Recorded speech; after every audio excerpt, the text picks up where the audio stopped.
Good Monday afternoon to you. Hope your week is off to a great start. Thanks for joining us on Sports4CLE. I'm Dave Bacon. Plenty to get to. We will be joined by Matt Goul to talk about a local prospect getting ready for the NFL draft. Stephen Means, Buckeyes beat reporter, will be along to talk about some Big Ten prospects, but we're going to talk plenty of Cleveland Browns draft and otherwise. Baker Mayfield met with the media via Zoom today for the first time since the season ended. Mayfield, of course, had his fifth-year option picked up. He talked about that as well as a potential long-term deal in the offing with the Browns. But I'm truly thankful and grateful for them taking the chance, Andrew and the Haslam family, for picking up that fifth-year option and, making it one more year in Cleveland and, extending this journey that we started 3 years ago today. Just saw something on that. So I've been kind of thinking about that all day. So I'm very happy about that. And then, in terms of long-term deals or all that, I'm taking it one day at a time. Still got 2 seasons left on this, this full rookie contract now to see what happens. But right now it's about, setting up the foundation for this upcoming season and continuing to build on what we left with last year and continue to improve. It really is out of my control at this point. The fifth-year option just happened, so a long-term deal I think is a little bit on the back burner for me. I'm not worried about it. I want to go out and win games, and I think everything happens for a reason. So we'll see what happens. All right, Baker Mayfield addressing the media. Let's welcome in Mark Munch Bishop. He is Munch on Sports, 1350 AM. Indians, Cavs pregame on WTAM. Munch, I liked what I heard from Baker Mayfield, and you can see the growth in the young guy from a season ago, even to this year. He's everything. He's starting to sound like a franchise quarterback. You know what? There is no doubt maturity is there. You say, Munch, you're playing a game. Don't you want to be like a kid? Oh, sure you do. You want to have that joie de vivre. You want to have that excitement. But the bottom line is you want to have a guy who's together too. And just listening and watching Baker, I'm thinking, is that really who he is? Did aliens take him out and replace him? Absolutely not. The kid is growing on and off the field. David, what a treat and rather delight. Now, I don't mind saying I was behind Baker from day one. The odds were stacked against him, and just some horrific mistakes, not just with personnel. Oh, we don't need to build a line around him, okay? But the bottom line is, with the complementary parts, and we'll get to that in a bit, my golly, I'm darn glad he's our quarterback. Yeah, and as he said, 2 more years after that fifth-year extension, counting this season. The other thing, Munch, and it's kind of mind-numbing, this is the first time that he's been in the same system as an NFL quarterback. Last time was back at OU. Take a listen to what Baker Mayfield thinks about being in the same system for the second year. Continuity and everybody being on the same page and having the same goals, that's so important. So for me, going into it, this is the first time since having Coach Stoops from 2015 to 2016 as the same head coach. It's the first time it's happened for me, and I'm obviously looking forward to it, to continuing to build on what we had started last year. And like I said, it's nowhere near from being over. And we weren't satisfied when it came to just making it into the playoffs, winning one game and then losing in the next round. So I think that's the great part about what we have coming back is everybody got a little taste of that. New faces and some guys that had made it farther. Everybody's hungry for more. And Munch, last time he was in a system for 2 years, 2016, things worked out pretty well for Baker Mayfield in 2016.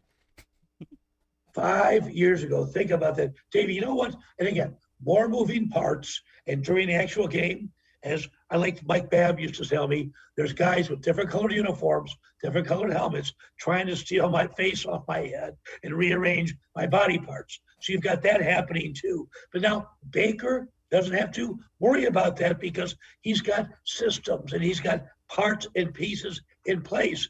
Now we saw exactly what he could do in a system. 2 years in a row, it's almost criminal what this young man had to go through. I'm so excited for him. I'm so excited for us who cover the team. And you know what? Come on. Deep inside here, David, you got it too, buddy. We're fans. We want this team to do good. Yeah, it's nothing bad happens from when the team is good, from the players on down. Hey, the other thing is, if you remember, That was a pretty good year for Baker Mayfield. Won the Heisman Trophy the last time he was in the same system for 2 years in a row. And I want to get this out too, because you know what? I will say it now, self-proclaimed Buckeye, Homer, honk, and shill, okay? But the people that complain about Baker wanting to plant the flag, guess what? There was a solution to that. The Buckeyes should have beat him, and they did not. Good for that young man. That showed me joy. That showed me love for a game, fun for a game. It showed me a competitive spirit, what we see today. That was simple. So wanted to plant the flag? Well, then win the game. And the Buckeyes couldn't do that. And some of the same people that were distraught that Baker was chosen by the Browns, guess what? They would have rather had the Buckeyes go 1-11 against Cooper and beat you-know-who. Yeah, and again, nothing wrong with Baker Mayfield having a little bit of enthusiasm after a big win. Right. So the other thing that Baker Mayfield addressed, there's a narrative out there that the offense was better when Odell Beckham Jr. got injured last year. Baker Mayfield addressed that and said, slow down, guys. Take a listen again. Baker Mayfield talking about being in a system with Odell Beckham Jr. I think, anytime you're going in from year one to year two in the same system, you're going to make a tremendous jump. But I also think, where we were at before his injury happened on an underthrown ball by me, that we truly didn't have a true identity on offense at that point. And I think, that took our bye week right in the middle of the season last year to really sit down and do a self-scout and for us to grow. So I think, I've talked to Odell. He's very happy where he's at on the rehab process. I'm happy for him. He looks good. He feels good. And, looking forward to, starting where we should. There's the narrative that, the offense took off, as soon as Odell got hurt, which you guys played a lot better offensively from week 7 on. You in particular, was that more to do with you guys, specifically you in particular, getting more comfortable with a new offense yet again and gaining more confidence in that? And do you feel like you'll be able to incorporate Odell into where you guys left off last year? Does that make sense? Yeah, absolutely. And I told you guys last year, during the season that when we had that bye week, we were able to truly sit down and kind of see what we were doing well, what we weren't, and we were able to grow from there. So, timing wise, it was unfortunate, when the injury happened, but that's why you see, the growth that we had from the first half to the second half of the year. I wouldn't say that it's because we're not throwing to him. I mean, you take one person off, you still have 10 other guys that are on the field. And so it's not about that. The narrative can be what it is, but we're looking forward to getting back to work together. Yeah, I got to ask you, Munch, in what world is it better not to be throwing to a guy with the talent of Odell Beckham Jr.? I can't figure one out, and it sounds like Baker Mayfield can't either. Do you know what? And again, he's actually an acquaintance, but if you've ever seen a movie, and he made great baseball movies, but of course, our buddy who was in draft day on down the line, watch the movie Waterworld, okay? Or don't watch it. That's the only other world that would be set with Kevin Costner, okay? Where it wouldn't be better having Odell Beckham Jr. He is a talent like very few in the NFL. We saw that in the Dallas game when the Cowboys came charging back. And you know what? I know he doesn't play defense, all right? But the bottom line is, Chiefs game very well could have been different had he been on the field. We don't know that, but I'll tell you what, I'd rather have my chances with him than without him. Yeah, I would agree. They would have had to respect certain things a little bit more downfield. Munch Bishop and I are going to step aside, take a quick time out. On the other side of the break, we will listen to a national pundit who believes the Browns with Baker Mayfield are now the blueprint for building around a young quarterback. That's straight ahead. When Sports4CLE returns, stay with us.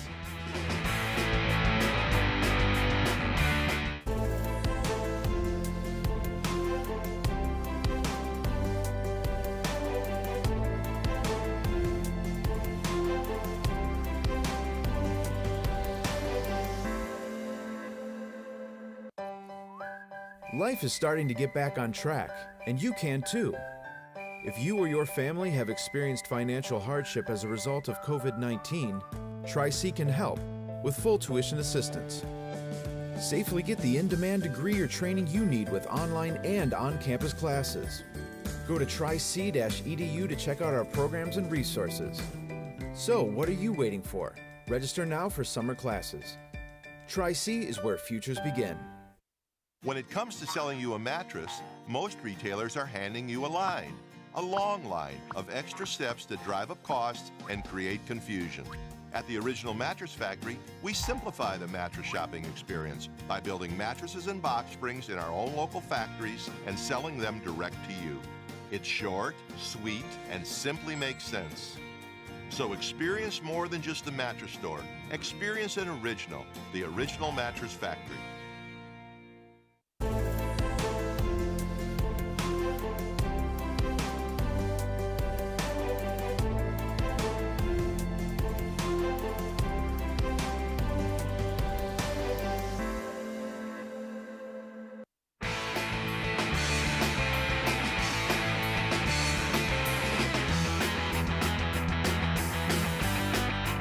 Sports4CLE continues. I'm Dave Bacon. We continue to talk Browns football. Baker Mayfield talked about the difference in the expectations this year versus 2 years ago when Freddie Kitchens was the head coach.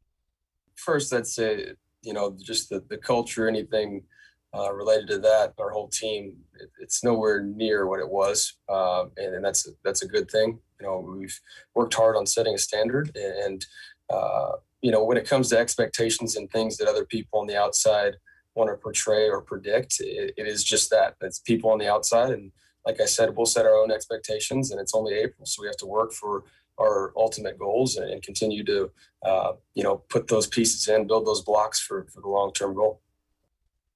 Let's welcome back in Munch Bishop. And Munch, you hear a lot of Kevin Stefanski and his quarterback right about now. You know what? What a treat that man has become. And with both men, but Kevin Stefanski especially. David, think about this. John Dorsey was very, very good for this football team. He made one just humongous mistake, and it cost him his job. That was promoting Freddie Kitchens. But why did he promote him? John felt that Freddie was the key, the linchpin to keeping Baker Mayfield on the right path and to getting him to raise his game to another level. That shows how important Baker is. We know that the quarterback in any sport is the most important position. And just so happens that they played a game of football, or it's something that we keep our eyes on in a discerning nature. But Freddie just didn't get it. Buffoonery seemed to be more than anything else. And yes, go wear your t-shirt that said Pittsburgh started or whatever, Freddie. Bottom line is, it was just a flat-out disaster. And who suffered more than anyone besides the fans? Baker, because nothing made sense to him. Yeah, without question. And it's strange how different things are. So now there's a national pundit, ESPN draft analyst, Matt Miller, he says the Browns are now the blueprint for how you build around a young quarterback. Take a listen. Yeah, guys, I feel like the Browns, and I can't believe I'm saying this, are the blueprint right now for how you handle a quarterback, especially one who maybe struggled in his sophomore year. They went and hired a head coach who runs a perfect offense for Baker Mayfield. And we saw him do it with a similar quarterback in Kirk Cousins with the Minnesota Vikings. They drafted Jedrick Wills. They signed Jack Conklin and Austin Hooper. They really built a team around Baker Mayfield that could support him. So I think one thing that we didn't see the New York Jets do, and I understand they want to get Zach Wilson in there, we didn't see them really try to build around Sam Darnold. We saw the Denver Broncos last year try to build around Drew Lock. We'll see where that goes this coming season. But I think the Browns right now are really a great blueprint, Damian, for go get an offensive-minded coach who can run a system that fits this quarterback that you invested a first-round pick in 2 years ago. And as I know you will appreciate, give him an offensive line that can just protect him for 4 seconds so he can make some things happen. Again, Matt Miller, draft analyst for ESPN. And Munch, think about what the Browns did to support Baker Mayfield last year. Let's start with something he doesn't get mentioned enough. He doesn't care if he does or not. But look at Bill Callahan. He was spoken to by Andrew Berry. Stefanski said, you know what? We really like this kid at Alabama. We have him number 1. And by the way, Tristan Wirfs from Iowa was number 2 on their board. What did he end up doing? He ended up going to right tackle with the Buccaneers. Was a very good right tackle, but we being the Browns, a right tackle. They got Jack Conklin. Bill Callahan looked at him and said, you know what? Looked at young Mr. Wills Jr. and said, hey, you know what? This kid could play left tackle because he was protecting the blind side of a lefty quarterback, so he knows the nuances. So bingo, right there, that solidified the line. Wyatt Teller, as I like to call him, the bank teller, because he's money. He plugged into that guard spot that, boy, fingers were crossed, and Austin Corbett could do the job there. He wasn't able to do it. Teller jumped right into. Then he got the savvy vets, Joe Batonio and J.C. Treader, who you could probably put him on crutches and he would still go out there and play. So the line was most important. And David, think of this too. You know what? Okay, things go south. With the passing, it can happen. Windy weather on down the line. You've got two great running backs, and you have tight ends for the short patterns. And you have Jarvis Landry, who would catch a BB in a hailstorm. Should I go on and on? All the weapons there. Yeah, it's just fun. And Hollywood Higgins. You know what, David? I got to get a red carpet, baby, and actually walk that someday during a game. Too much fun. But you summed it up. Look at everything that's there for him, and he's taking advantage of it. You know, the other thing that gets, I don't understand why people make such a big deal of it. They say the system is set up for Baker Mayfield to succeed. Isn't that part of the coach's job, is to find a system that fits the quarterback? You know what? Isn't that the round peg in the square hole kind of thing? It's like, all right, David, I've seen you play. You know what? You've never taken a snap under center. We're going to teach you to take it a few times, but yeah, I'm going to use the pistol or a shotgun with you. Why would you try to reinvent something if it works the other way around? And that's exactly what they've gone back to doing. Let Baker showcase his strengths. Great point, Mr. Bacon. All right, now a guy that I'm referring to is Crazy Uncle Colin. So Colin Cowherd has a little bit of a take on the fifth-year option for Baker Mayfield. Let's listen to Crazy Uncle Colin. The Browns have picked up Baker Mayfield's fifth-year option. Cleveland.com, that is where you go for your Cleveland Browns sourcing. And it's Mardi Gras in Cleveland. And I just want to say, hold on, it's a pendant. This is dating still. This is not marriage, it's dating still. Let me give you a list of other quarterbacks who have had their fifth-year option picked up. And I know what you're saying. Colin, you're being a jerk. Blake Bortles, RG3, Marcus Mariota, Jameis Winston. It's a lot like Blake Bortles, by the way, and I'll get to that in a second. What this is Cleveland saying, listen, you're good enough. You're still young. We're going to watch you for a few years, but we're just too good right now to blow it up at quarterback and start over again. And next year's a lousy quarterback class. All right. As always, there's a shred of truth in everything Colin says. That's why he's that's why he is where he is, and you can't take your eye off him. But the difference is Cleveland hasn't. None of those franchises have been through 20 quarterbacks to find a franchise quarterback. That's the difference that he's missing in that point.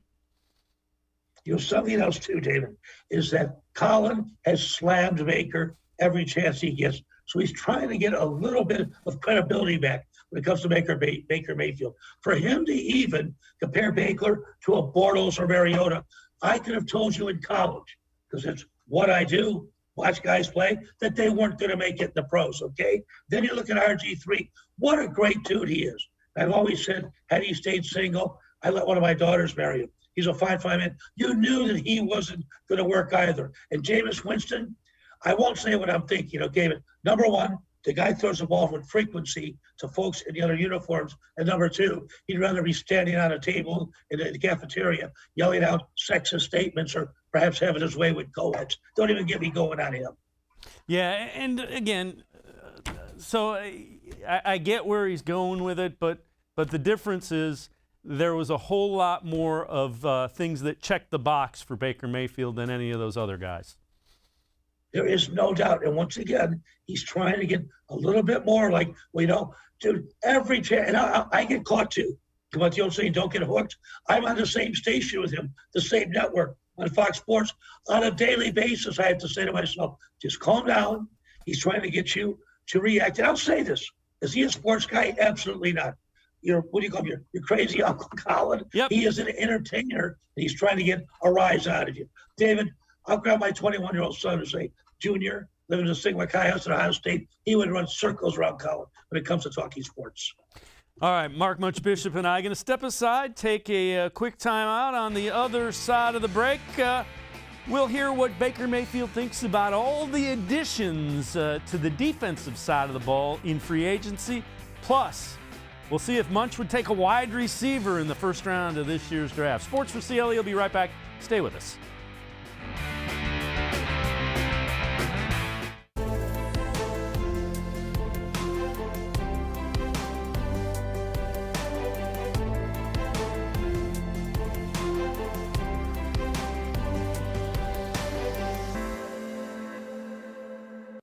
Presque Isle Downs and Casino has sports betting. Use one of our 50 state-of-the-art Bet America kiosks to place your bet and watch your favorite games on one of our many HD televisions or visit our sportsbook area. Only at Presque Isle Downs and Casino. Better days are ahead. Be ready with the training you'll need to get a great job. If you or your family has experienced financial hardship as a result of COVID-19, Tri-C can help with full tuition assistance. Whether you want to improve your skills, get certified, or train for a new career, go to tri-c.edu to check out our programs and resources. So what are you waiting for? Register now for online and on-campus summer classes. Tri-C is where futures begin. When it comes to selling you a mattress, most retailers are handing you a long line of extra steps that drive up costs and create confusion. At the Original Mattress Factory, we simplify the mattress shopping experience by building mattresses and box springs in our own local factories and selling them direct to you. It's short, sweet, and simply makes sense. So experience more than just the mattress store. Experience an original, the Original Mattress Factory.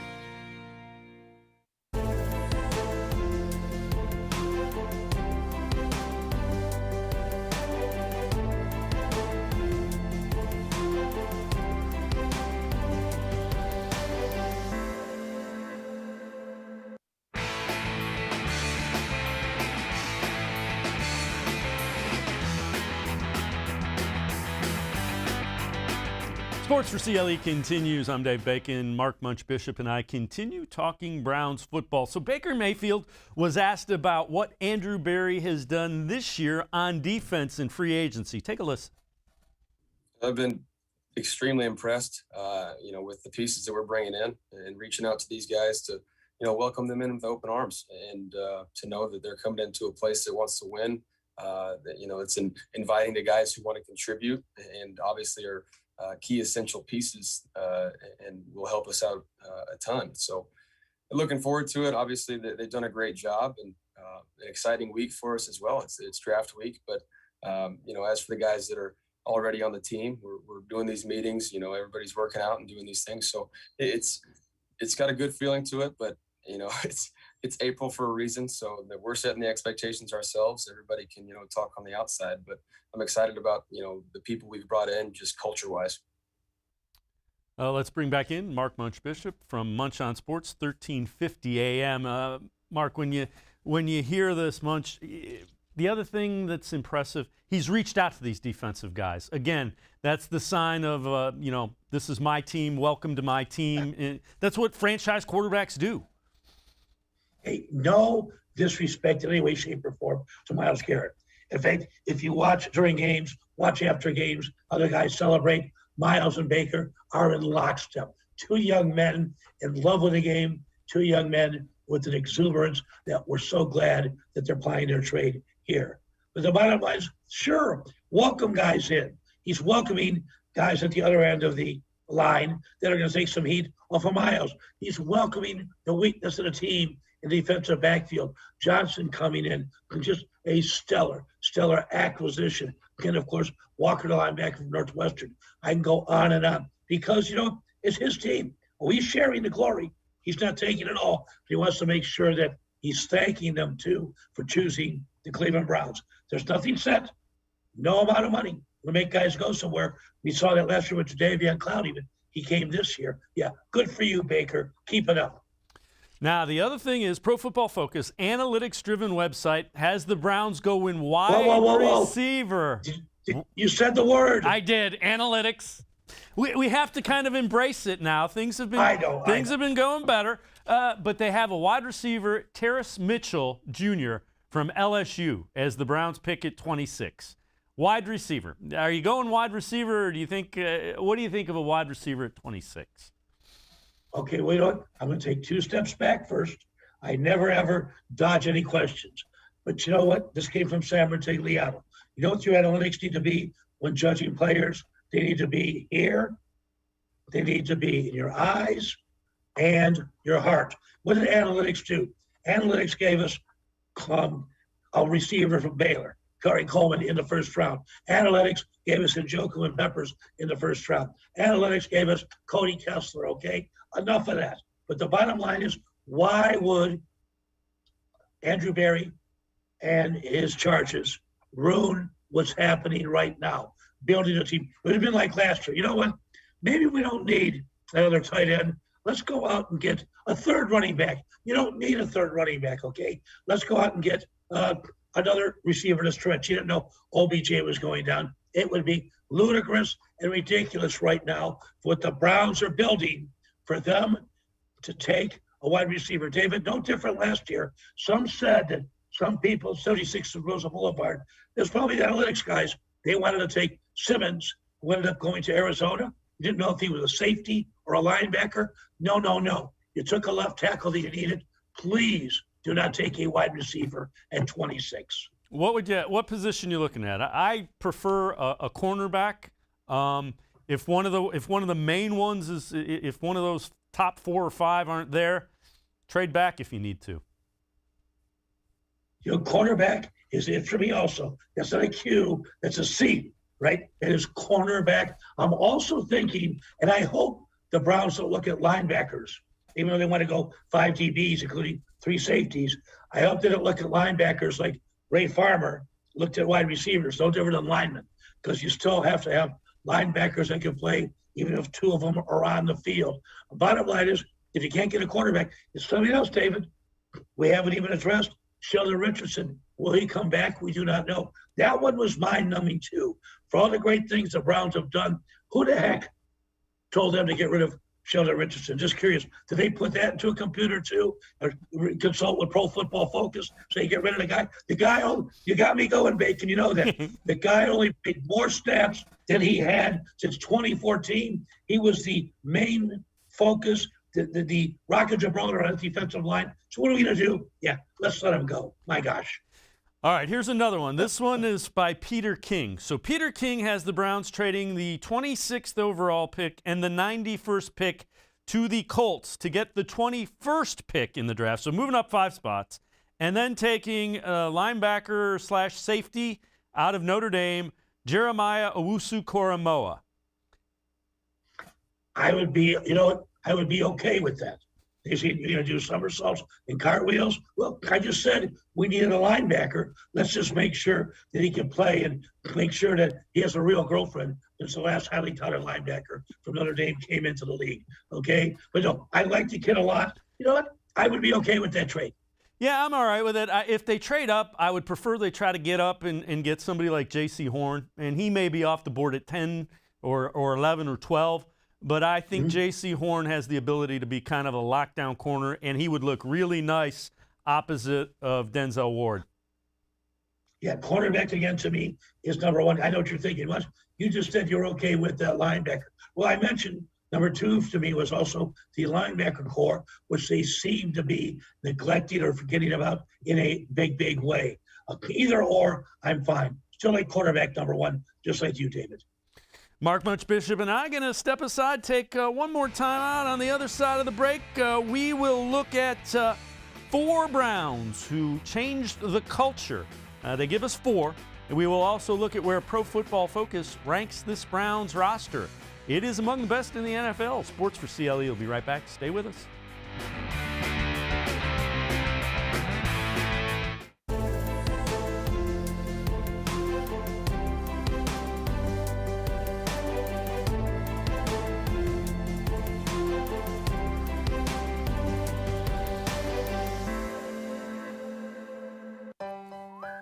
Life is starting to get back on track, and you can too.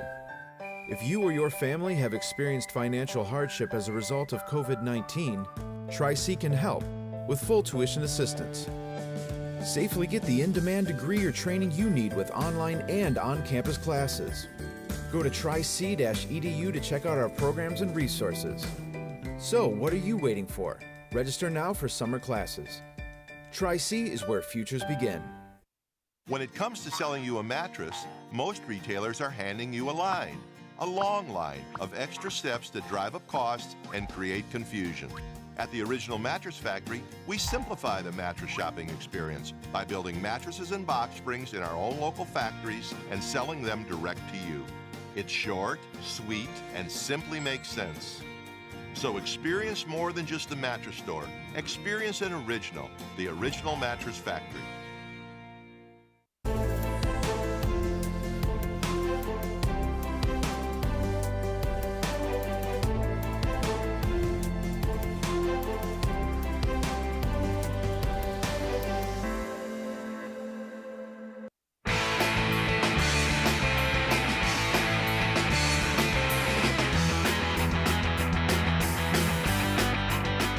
Sports4CLE continues. I'm Dave Bacon. We continue talking Browns football with Munch Bishop.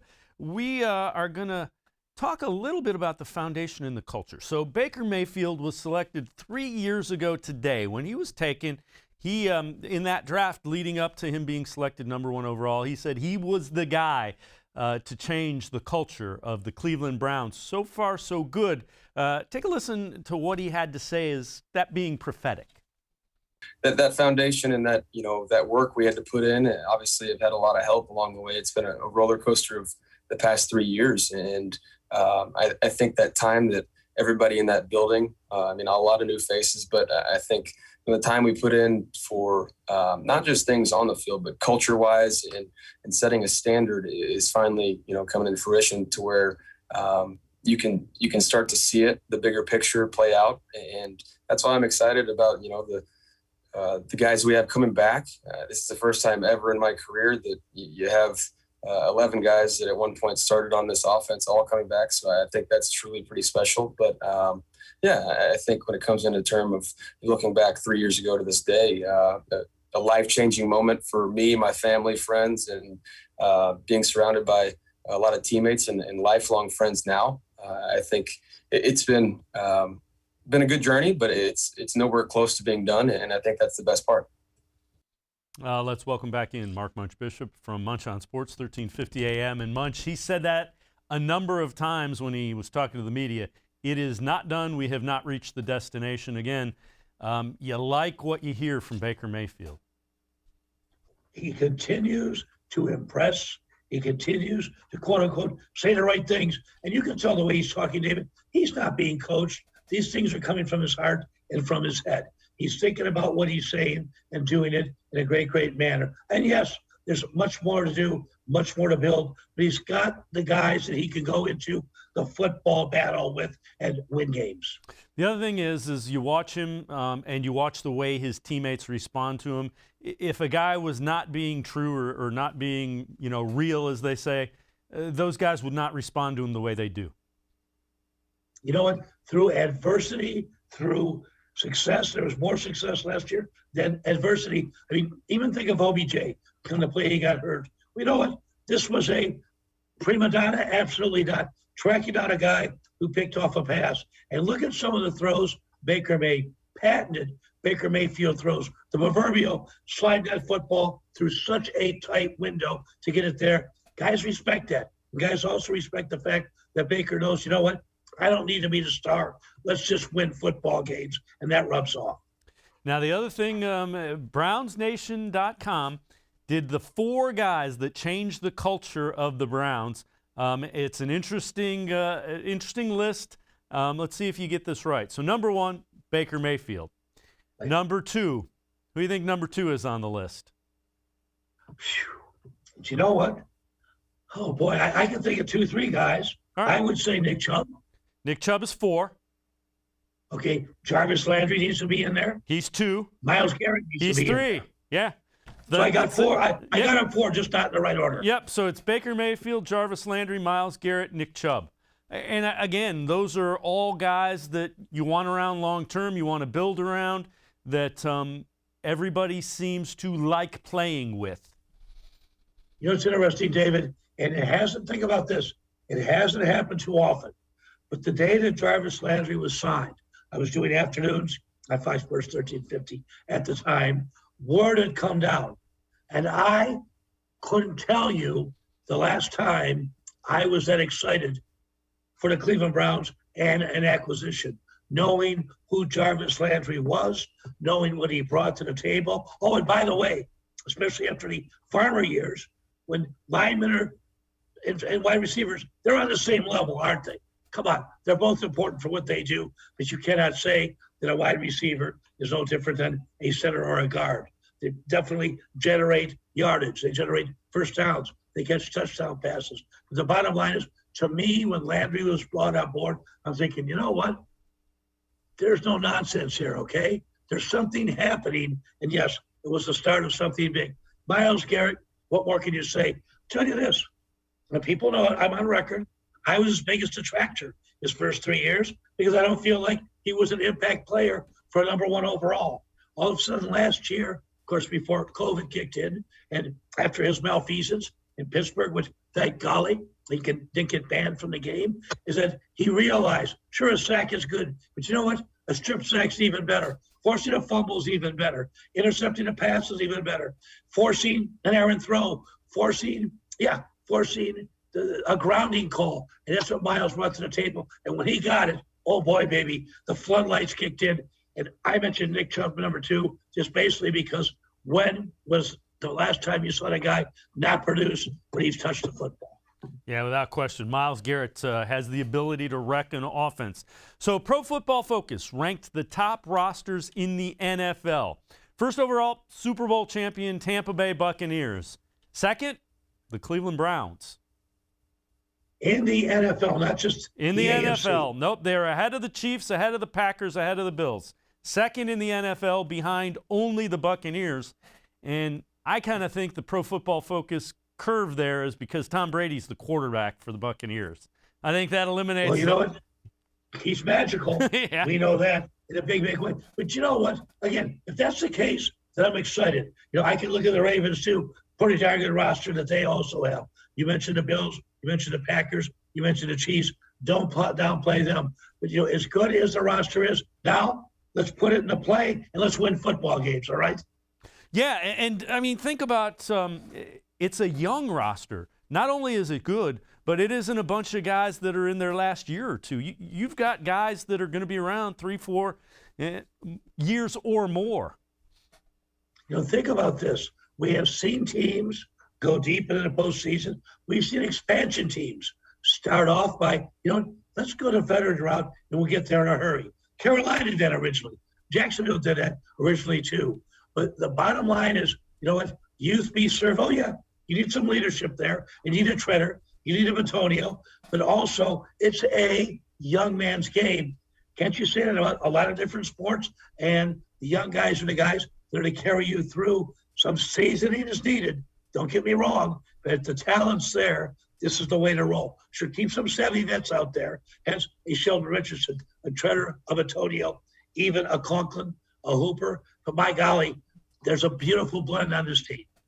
Mark Munch Bishop, as always, appreciate the time and the insight. You can listen to him on 1350 as well as WTAM 1100 Indians and Cavs pregame. Munch, appreciate the time and the insights. I'm sure we'll be talking again real soon. Thanks for your time. It's my pleasure. An honor to join you, David. If I wasn't on, I'd be watching you right now. All right. Mark Munch Bishop, as always, great insight, and we appreciate the time. We're going to step aside, take a quick time out. We will be joined by Matt Goul. We're going to talk about a local guy who could be climbing his way into the first round of the upcoming NFL draft. Sports for CLE. We'll be right back. Stay with us.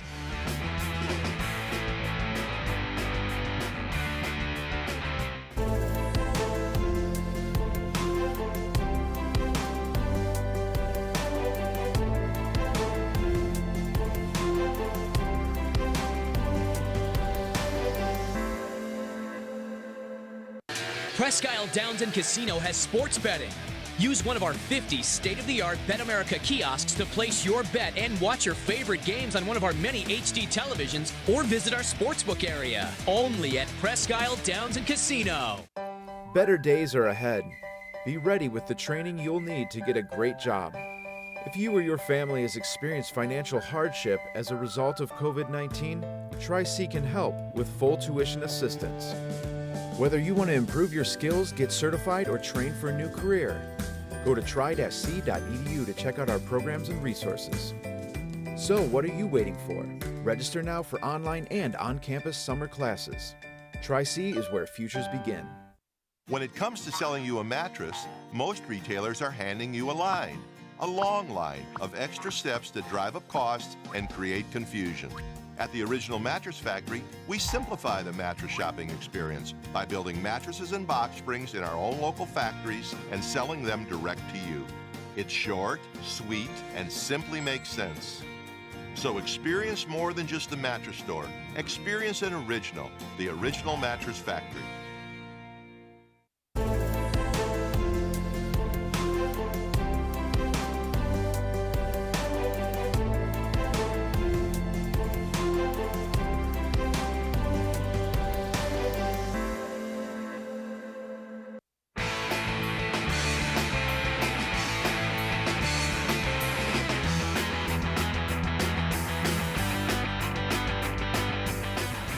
Sports4CLE continues. I'm Dave Baker. We're going to shift our focus just a little bit. We're going to talk about a local guy, Liam Eichenberg from St. Ignatius, as well as Notre Dame University, who is likely to be a first or second round pick. Let's welcome in Matt Goul, prep beat reporter for cleveland.com. Matt, appreciate the time.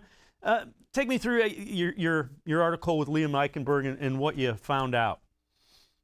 Well, I got to talk to Chuck Kyle extensively a little bit about Liam, and the first thing I asked was, when did you think this guy had pro potential?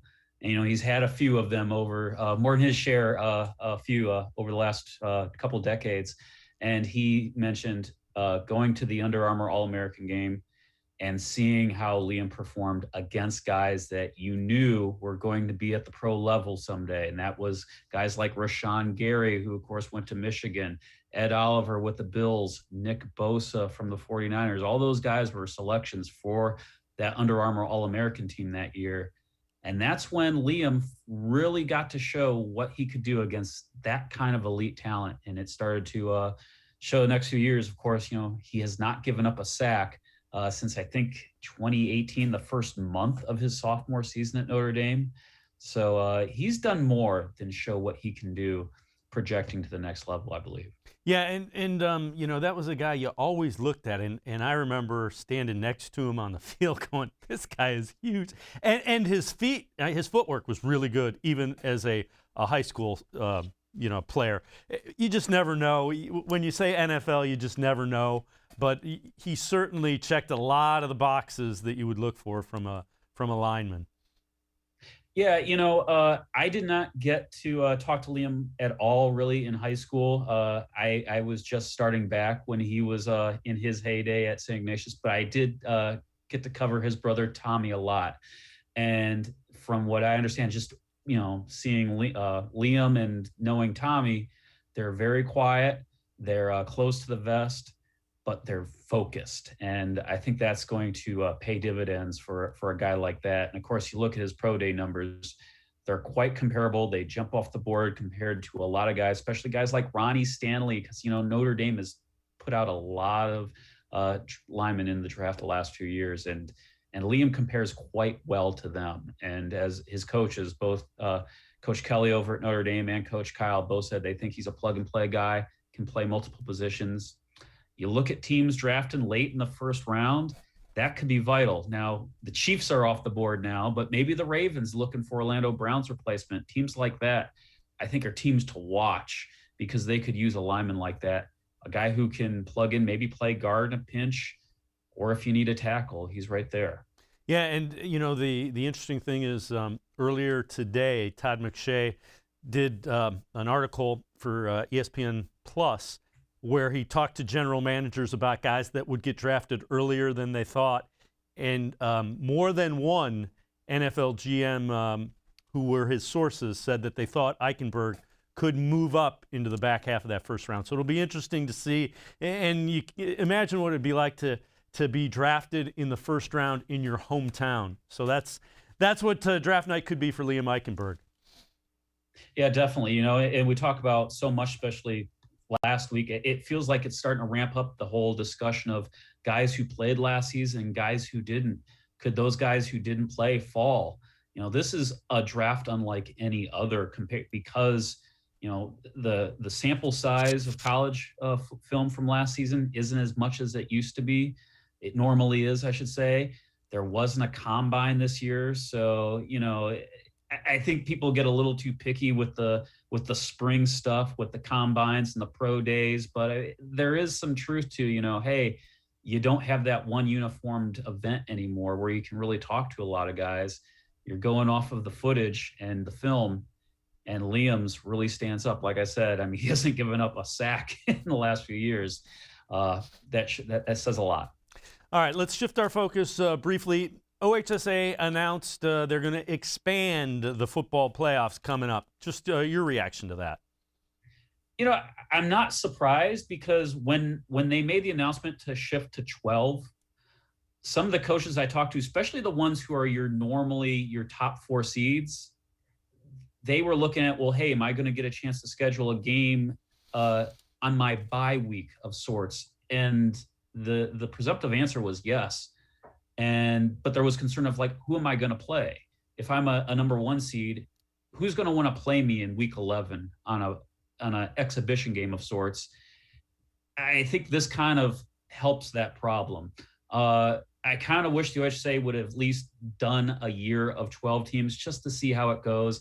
There was a lot of blowback. The State Coaches Association came out against it, really upset with it. I think there would have been a little better feeling about it had they at least done 12 teams per region for at least one season. But you know what? Hey, 4 more schools are going to get to host a home game, and that means revenue. And I know the OHSAA denied that, hey, revenue was financials was a part of it. The coaches made an accusation that this was financially motivated. I'm going to say this. It's not a bad thing if it was financially motivated. Nobody's going to get rich off of a round of home games. But you know what? That's going to help coaches' stipends. That's going to get more schools that need new jerseys. Football helps fund other sports. Yeah. And I think a few more home games isn't going to be a problem. What's going to be interesting is if we talk in a year or two, do they pull back the regular season to 9 games? And I don't think that's a bad idea. I've heard that talked about, and I think that's something to watch too. Maybe the regular season goes to 9 games in a few years. Well, the other thing is high school athletics took a beating financially everywhere. Yes. The last 2 years. Keep in mind, 80% of what they fund is from their playoff revenue from tickets. They didn't have any of that. So yeah, if it was financially I feel motivated, like there's some sour grapes with pointing at financials. You can't fault them for trying to make up the money, and the schools need the money too. And hey, I hate to say it, but tennis isn't going to draw the financials that football is going to. Football is going to help pay for some of that stuff. And as it has, and as it probably always will.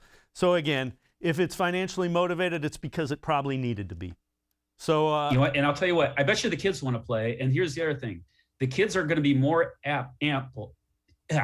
more fired up to play another game. Even if you're the 16 seed, you're the 14 seed.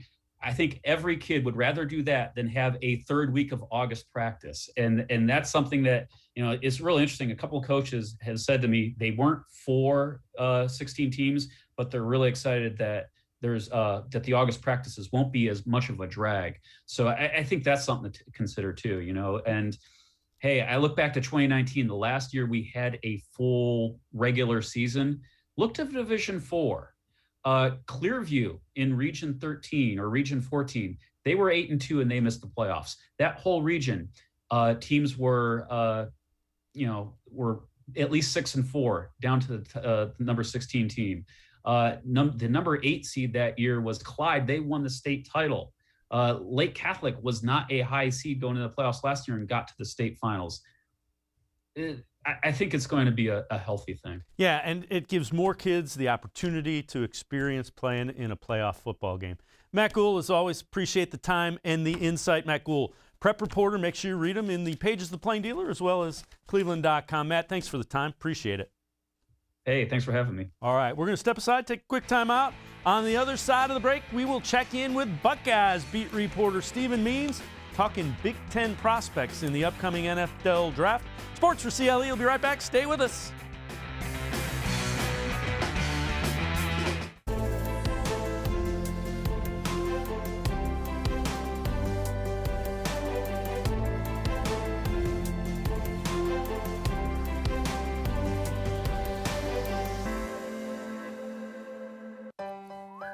Life is starting to get back on track, and you can too. If you or your family have experienced financial hardship as a result of COVID-19, Tri-C can help with full tuition assistance. Safely get the in-demand degree or training you need with online and on-campus classes. Go to tric-edu to check out our programs and resources. So, what are you waiting for? Register now for summer classes. Tri-C is where futures begin. When it comes to selling you a mattress, most retailers are handing you a long line of extra steps that drive up costs and create confusion. At the Original Mattress Factory, we simplify the mattress shopping experience by building mattresses and box springs in our own local factories and selling them direct to you. It's short, sweet, and simply makes sense. So experience more than just a mattress store. Experience an original, the Original Mattress Factory.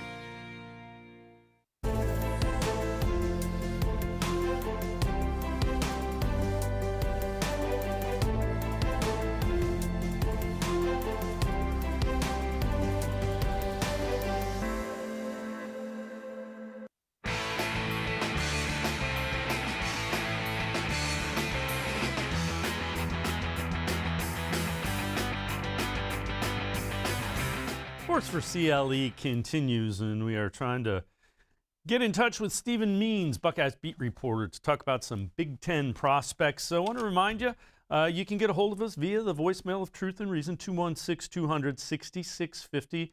That is 216-200-6650. The voicemail of Truth and Reason. We would love to hear who you'd like the Browns to take with the 26th pick in the first round. You can also email us at sports4CLE@gmail.com, sports4CLE@CLE.com. We are trying to get in touch with Stephen Means. He's going to talk to him a little bit about Jason Owa, defensive edge rusher from Penn State, as well as Kwity Paye from Michigan. Guys that Stephen has seen play in person when he's covered the Buckeyes in the Big Ten. So we are, again, trying to get in contact with Stephen Means, the Buckeyes beat reporter from here at cleveland.com. Let's welcome in Stephen Means, Buckeyes beat reporter. Stephen, appreciate the time. Take me through some of the guys that you have seen. Who that you've covered the Buckeyes playing is somebody you think is going to be a pretty good NFL player? Yeah, it starts with Greg Newsome. Obviously, if we came into last season, you probably thought Sean Wade was going to be the best defensive back in the Big Ten. And I know he won the award for that, but let's be honest here. We all watched the games and we watched the film. That's obviously not the case. Greg Newsome out of Northwestern probably takes that cake as the best defensive back. So it starts with him. He's going to be a first rounder. Northwestern actually might have a better first round draft than Ohio State will as well. But then also you go with a guy like Shaka Toney out of Penn State. He had a pretty quality season. Obviously, he wasn't able to be a factor against Ohio State when Penn State played Ohio State, but I think a lot of teams are pretty high on him. He might be a top 32, a first or second round draft pick. So it starts with those two guys when you talk about guys in the Big Ten other than Ohio State who might have a pretty solid first day of the draft. What about Owe? That's a guy that he runs like a 4.35, 4.37, something like that. That's an edge rusher. What did you see from him? Same thing that Shaka, really. I mean, great off the ball, obviously. There's no Chase Young, right, in this year's draft class as far as defensive ends, but there are some quality edge rushers, and Jason Owe is obviously one of those guys. They didn't do much. Penn State's defensive ends didn't do much against Ohio State. They weren't. That's also because Nicholas Petit-Frere and Thayer Mumford are two of the best tackles in the country. They might actually be the best left tackle, the best right tackle in the country coming into this season. But against everybody else, they were able to have their way and wreak a little bit of havoc there. So I'd throw him in that conversation as well. As while there's no Chase Young, there are still first-round quality defensive ends coming out of the Big Ten this year. Yeah, does Pay fall into that? Kwity Paye from Michigan? Is that a guy that's also in that, or what did you see with him? A lot of mock drafts have him in the top 10. And I will see. I mean, there's going to be a lot of quarterbacks that are going to get taken, a lot of wide receivers, so we'll obviously see. But I've seen some mock drafts where he's going as high as 10, maybe as high as even 6 or 7, depending on some teams trading up and trading down and whatnot. And so Michigan's got one of those guys as well. Another Big Ten guy, Rashad Bateman, who's kind of in that same conversation where he's not the top end at his position, but that position group is just so deep in this draft that he might sneak in as a first-round draft pick as well, maybe in the late 20s or maybe at 30 or 31 to one of those, Super Bowl contending teams. So, Kwity Paye out of Michigan, the defensive end, and then Rashad Bateman, the wide receiver out of Minnesota. Those are two guys who are playing at positions where even if they're not the best at their positions, they might just sneak into the first round. Who are some of the wide receivers that you really liked in the Big Ten that you saw? You mentioned Bateman. Rondell Moore, that's another one. Is there – what did you think of Bateman? Maybe that's the best way to ask you. What did you think of Rashad Bateman? I think he made Minnesota look better than they were in 2019, as we found out during the 2020 season where they just kind of fell apart there. But I don't know if he's a number one receiver, which is why he's probably not a top 15 pick. But he is a quality wide receiver. And if you've already got one option out there and you're a Super Bowl contending team and maybe that's just the piece you're missing, that's where he calls into play. I think Rondell Moore is more of a slot guy.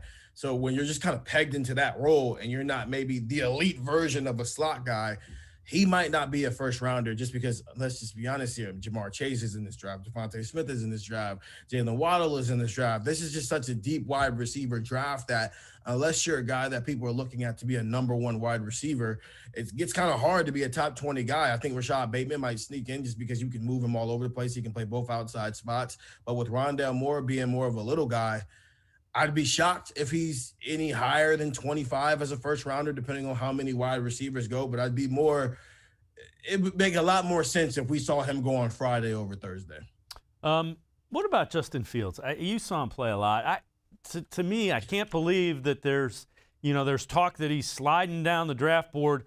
And if he slides far enough, I think Bill Belichick's going to trade up and grab him. And I think that would be like hitting the lottery for Justin Fields.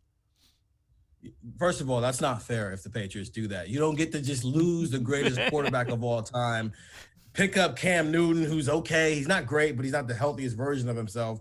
And then your reward is, hey, here, take Justin Fields, the guy who has been competing with the guy who's going to be the number one draft pick for the last 4 or 5 years since dating back to high school. It almost is a perfect situation for Justin because that's a winning culture, but also people have been comparing Justin to Cam Newton since he was 16 years old.